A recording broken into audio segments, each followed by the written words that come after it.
The atelier smelled of cedar shavings and oil, the perfume of a craft Elise Laurent had inherited from her father and perfected under the vaulted roofs of Geneva's Old Town. Outside, the Rhone slid past slate-coloured quays, whispering of alpine meltwater and distant valleys.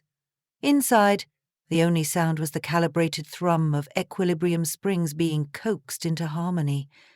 Elise would have called the moment perfect were it not for the anxiety twisting behind her sternum, a queasy sense that something in her tidy world had begun to slip. She set down her loop and flexed the cramps from her fingers. Norbert, her tabby, leapt from the window ledge to the bench, expecting affection. But Elise's attention snagged on the small velvet pouch she had retrieved that morning from an antique dealer near Place du Bourg de Fort. The man, cherubic behind horn-rimmed glasses, had pressed it into her palm almost furtively. "An odd piece," he had murmured, "unsigned, from a house sale in Neuchâtel. You'll know what to do with it." Then he'd vanished into his labyrinth of dusty armoires before she could ask questions. She loosened the drawstring. A pocket watch, burnished silver, no larger than a walnut, rolled into her hand. Its dial was unadorned save for minimalist Roman numerals and a single blued steel hand. There was no maker's mark, no flourish, nothing to tether it to any of the grand maisons of Swiss horology. Yet the workmanship, she could feel it, even before opening the case, was exquisite. She brought it to her ear. The ticking, rather than the customary metronomic cadence, came in clusters. 3 rapid beats, a pause, 3 deliberate beats, another pause, and so forth. It sounded less like a heartbeat and more like speech. Elise. She turned. Victor Charpentier, her business partner, leaned in the doorway. His charcoal suit rumpled, tie loosened as though he'd sprinted from Pont de la Machine. A month earlier they had pitched Helix Horlogerie, their fledgling firm, to a circle of venture investors. Today was meant to be an answer day, either an infusion of 5 million francs or the slow austerity of bootstrapping. Victor should have looked exhilarated. Instead, shadows clung beneath his eyes, and his knuckles gleamed white against the frame. "You're early," Elise said, tucking the watch inside her apron. "Did we hear from Yar Assad?"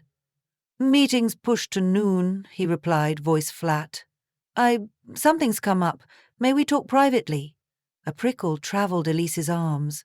"Norbert won't gossip," she said, scratching the cat's head to disguise her concern. Victor's laugh was brittle. "I'll fetch coffee. Less chance of an accident around your masterpieces."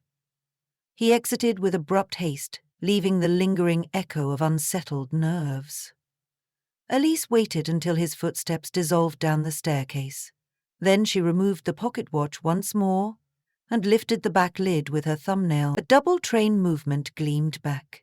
Bridges beveled to mirror finish, but there was a peculiarity. The balance wheel stopped, hesitated, then resumed in bursts identical to the ticking she'd heard. Impulse guided her to fetch a notebook. She had learned Morse code from her father during childhood hikes, when he'd tap messages on rocks to amuse her. 3 quick ticks equaled O, but the pattern was not SOS. 3 longer, deliberate ones equaled O, but the pattern was not SOS. She listened closer. Tick, tick, tick. Pause.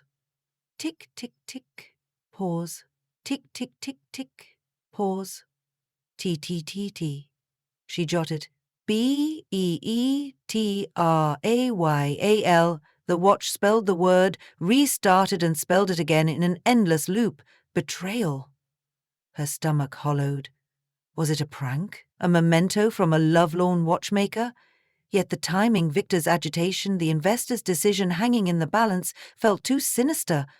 The watch seemed less an heirloom than a warning. She replaced the lid, intending to confront Victor, but her phone buzzed with a message from him. "Forgot investor packet on my desk. Mind bringing it to the Café on Quai Gustave Arador, V." She frowned. Victor was famously meticulous. Forgetting the packet made no sense. She crossed the workshop, retrieved the folder from Victor's office, and slipped the pocket watch into her coat pocket. On instinct, she opened Victor's computer. Password protected. He had never kept it from her before, but now a new password denied her entry. The prickle flared again. The sun tossed a lattice of gold across cobblestones as she hurried south toward the lake. At the cafe, tourists in bright windbreakers licked gelato beside sleek bankers whispering into earpieces. No Victor. She dialed, but the call funneled directly to voicemail. "Something's come up," he'd said, a dread suspicion unfurled. Perhaps something had been coming up for a long time, silently ticking like the watch she now clutched. Elise called Yara Assad instead. "Ms. Moreau," the venture capitalist answered, voice warm. "We're excited to see Victor at 11. The wire is pending signatures." Elise's pulse stuttered. I thought the meeting was noon." "Victor moved it, said you were stuck with a supplier." Ice filled her lungs. "I'll be there," she managed, then hung up and ran. The offices of Helix Horlogerie occupied a renovated mill above ruse bases. When she burst inside, sweat prickling beneath her blouse, the central safe sat open like a yawning mouth. 3 days earlier they'd placed investor deposits inside, pending legal formalities, a courtesy gesture. Now the tackle boxes were empty. On Victor's desk lay a single printed page. Elise's name hurried across the top in his cursive. "I'm sorry." Her legs gave way to the antique parquet. Betrayal, tick, tick, tick. She could swear the pocket watch thrummed louder from her coat, underscoring the calamity. Victor had stolen the funds, turned their shared dream into ash, and vanished. For minutes, maybe hours, she existed only as a brittle shell of disbelief. Then training clawed her back. She photographed everything, phoned the police and emailed their lawyer. When the first wave of statements ended, she sank beside Norbert, who wound around her ankles with plaintive meows. Through the shock, a question nagged. Where had Victor gone? And why leave the apology? If he intended to vanish forever, why leave any note at all? She withdrew the pocket watch. The movement had stopped, as though satisfied its prophecy was fulfilled. With tender precision, she disengaged the bezel, removed the dial, and inspected the plates beneath a microscope. The main bridge had a microscopic engraving, almost invisible, that read, Plan 1745. Something twitched in her memory. Plans was Swiss shorthand in freight logistics for Parcel Lounge A at Geneva Airport. 1745 was an evening flight.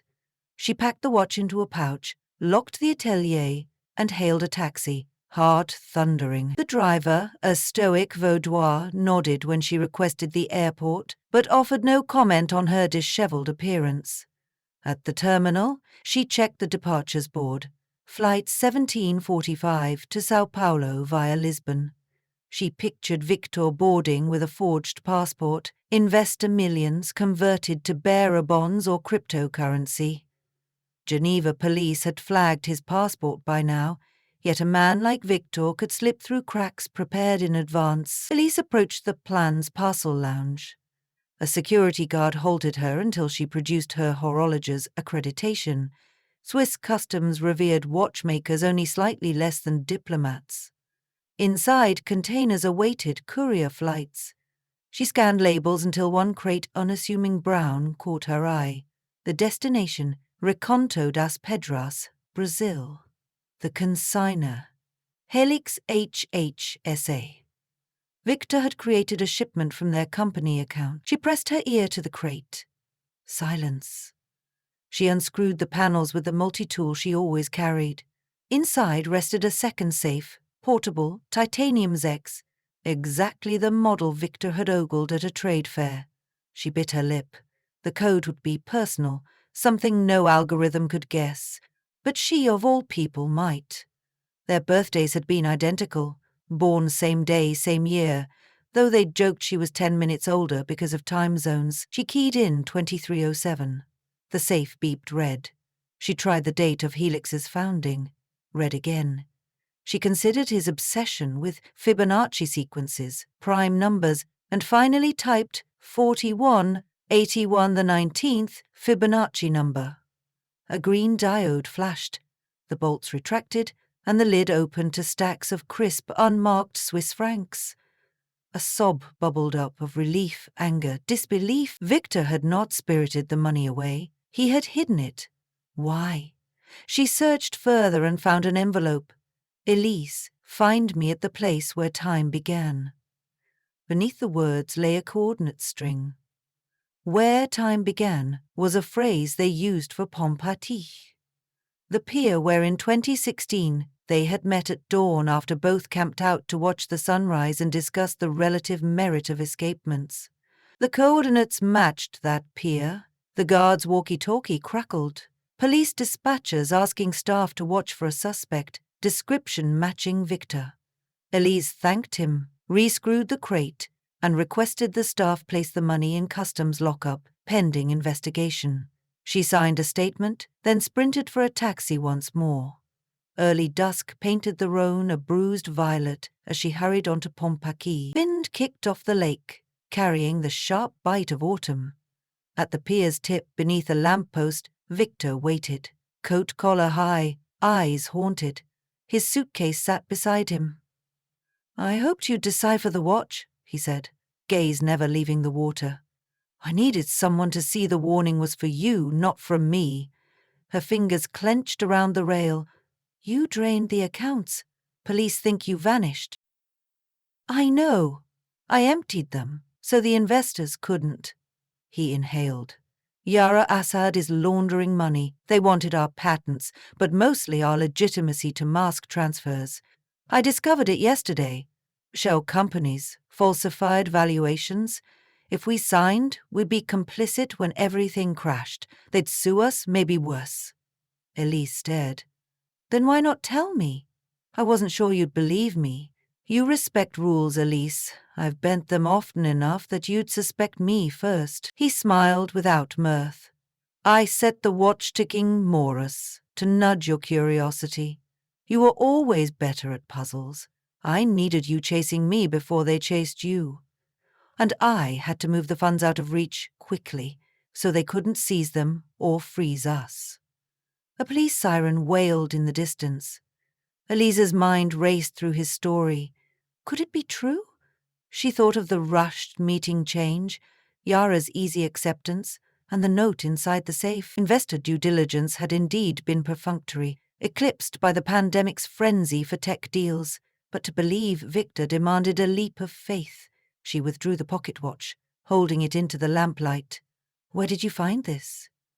"From a former auditor willing to talk, for a price. He feared for his life. He said the ticking would speak louder than testimony." Elise opened the case. The balance wheel had restarted, still spelling Betrayal. Yet, as she peered deeper, she saw something she'd missed. Beneath the balance, fine hairspring coils formed letters themselves. Minuscule, but legible under magnification. ASAD, the investor's surname within the very spring. Her skin prickled.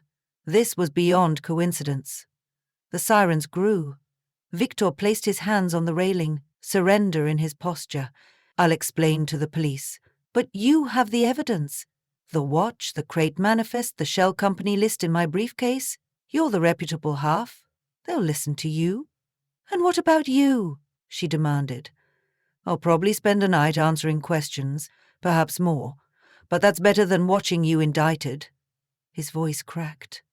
"I never meant to betray you, Elise," she wanted to believe. In the years of nocturnal brainstorming over espresso, their shared philosophy that a watch was a promise of order in a chaotic world, she had trusted him with her future.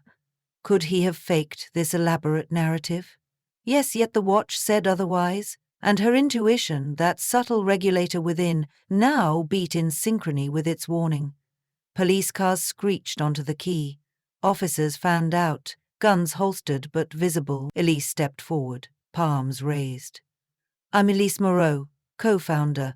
Before you arrest anyone, there's information you need." She extended the pocket watch to the lead officer. "This timepiece contains encoded proof of investor fraud targeting our company. The officer's brows climbed, but Swiss law valued documentation. Elise succinctly outlined what she'd uncovered, referencing the safe at the airport and Victor's briefcase. Victor unzipped it, producing spreadsheets, notarized statements, and an encrypted USB. The next hours blurred, a convoy to the Financial Crimes Unit, formal interviews, the dizzying parade of affidavits. Elise spoke until her throat rasped, then waited while specialists verified data. Near midnight, a magistrate arrived, pronounced the materials credible, and ordered a stay on Victor's detention pending deeper investigation. Yara Assad's offices were searched. Computer servers were seized. At 4 a.m, Elise and Victor stood outside the prefecture beneath flickering street lamps. Exhaustion pressed their shoulders, yet relief fluttered inside Elise's ribs like a caged bird. "You saved us," Victor whispered. She shook her head. "We saved each other, and we're not done." She tapped the pocket watch. "Someone engineered this to reach me. We owe them protection." Victor nodded. "The auditor is in Lausanne, hiding. We have to get him safe." "First," she said, "we must put our own house in order." They returned to the atelier before dawn. Norbert greeted them with reproachful chirps, demanding breakfast. The workshop felt different now. Still the same cedar and oil, yet alive with purpose. Victor brewed coffee while Elise cleaned the benches, aligning screwdrivers, indexing jewels. At 9, they drafted a press release. Helix Horlogerie suspends funding talks pending internal review, collaborates with authorities, remains committed to transparency. By noon, news outlets published leaked details of the investor scandal. Assad Capital's website went dark. Messages of support flooded Helix's inbox from independent collectors, praising their courage. Some even prepaid for future pieces, modest sums that would float salaries through the storm. Elise finally exhaled. Outside, the Réunion glittered like a chain of watch crystals catching light. She lifted the mysterious pocket watch and listened. The ticking was now steady. No clusters, no Morse, just a soothing beat. She opened the back. The hairspring had shifted, erasing the letters. The mechanism appeared ordinary, as though its prophetic task was complete. "What will you do with it?" Victor asked, handing her a mug. "I'll keep it," she said. "A talisman, a reminder that precision isn't merely technical, it's moral." They sipped coffee. Victor reached for her hand, tentative. She allowed the gesture, though the path to trust would require many careful calibrations. But she had learned that even betrayed time can be reset, that a watch can warn, not just record. In the weeks that followed, as investigators pieced together the scheme, Elise continued to dissect the pocket watch. Beneath an inner barrel she found a micro SD card sealed in resin. When specialists recovered its data, it contained logs, correspondence, and banking trails, implicating Assad Capital across several continents. The auditor in Lausanne was relocated under witness protection. Swiss prosecutors announced indictments, crediting the Moreau timepiece as pivotal evidence. Helix Horlogerie emerged, battered but intact. Ironically, the publicity drew ethical investment funds eager to support a firm that had defended transparency at great personal risk. Elise negotiated smaller, staggered financing, retaining majority control and installing oversight protocols. She designed a new model, the Veritas, whose escapement deliberately echoed the triple Morse motif, yet resolved into a serene cadence after 12 hours, symbolizing peril overcome. The first production run sold out before prototypes left Geneva. One night, months later, Elise stood again on Pompaquis, winter stars brittle above. She cradled the original pocket watch, its tick harmonizing with her heartbeat. Victor joined her, gloved hand brushing hers without need for words.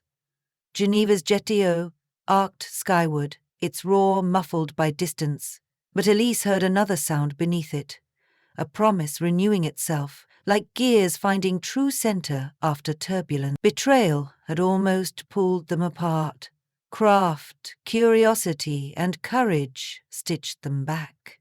She closed the watch, pocketed it, and walked toward the glow of the city, ready for whatever hours lay ahead.